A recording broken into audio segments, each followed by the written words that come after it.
Chapter 2.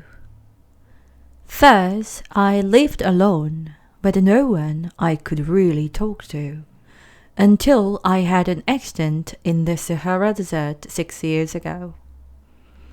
Something broke down in my engine, and since there was neither a mechanic nor a passenger with me, I prepared myself for a difficult but what I hoped would be a successful repair. It was a matter of life or death for me. I had scarcely enough drinking water for a week. On the first night, I fell asleep on the sand, 1,000 miles from any human habitation. I was far more isolated than a shipwrecked sailor on a raft in the middle of the ocean. So you can imagine my surprise at sunrise when an old little voice woke me up. It said, "Please, draw me a sheep." What? Draw me a sheep. I jumped up, completely thunderstruck.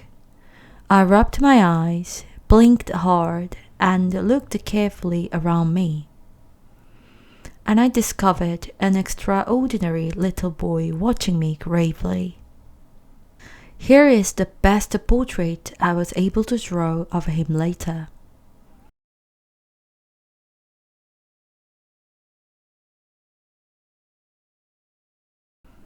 But of course, my drawing is not half as charming as its model. It is not my fault.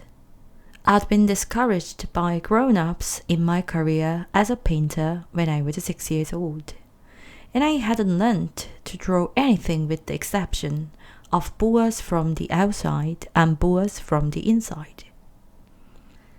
I therefore stared in total astonishment at this sudden apparition.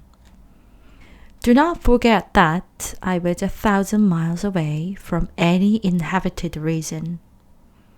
But my little chap did not seem to be either lost or dead tired or dying of hunger, thirst or fear. He did not look like a child lost in the middle of the desert, 1,000 miles from any inhabited region. When I finally managed to speak, I said to him, "But what are you doing here?"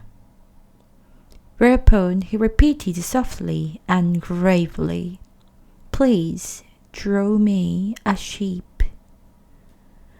When a mystery is too overpowering, one dare not disobey.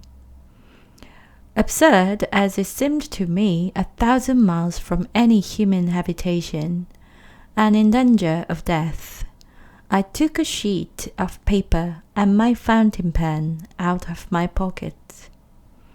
But I suddenly remembered that my studies had been concentrated on geography, history, arithmetic, and grammar. So I told the little chap, a little crossly, that I did not know how to draw. He replied, "That doesn't matter. Draw me a sheep." Since I'd never drawn a sheep, I drew for him one of the 2 pictures I'd drawn before. That of the boa constrictor from the outside.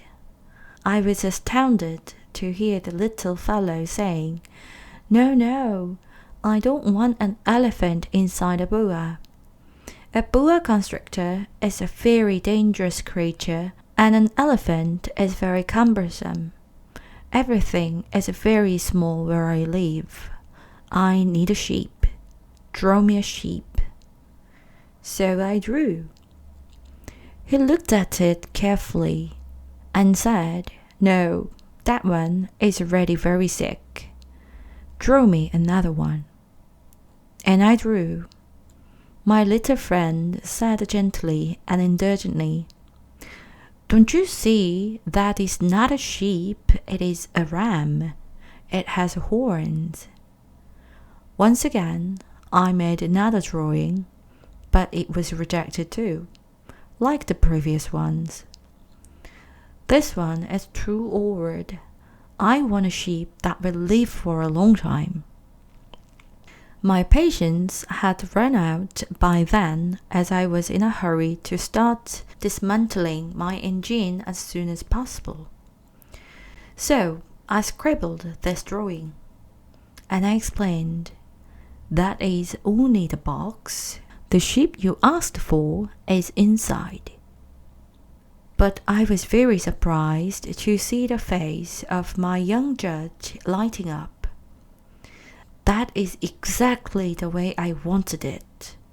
Do you think this sheep will need a lot of grass? Why? Because where I live, everything is so small. There should be enough grass for him.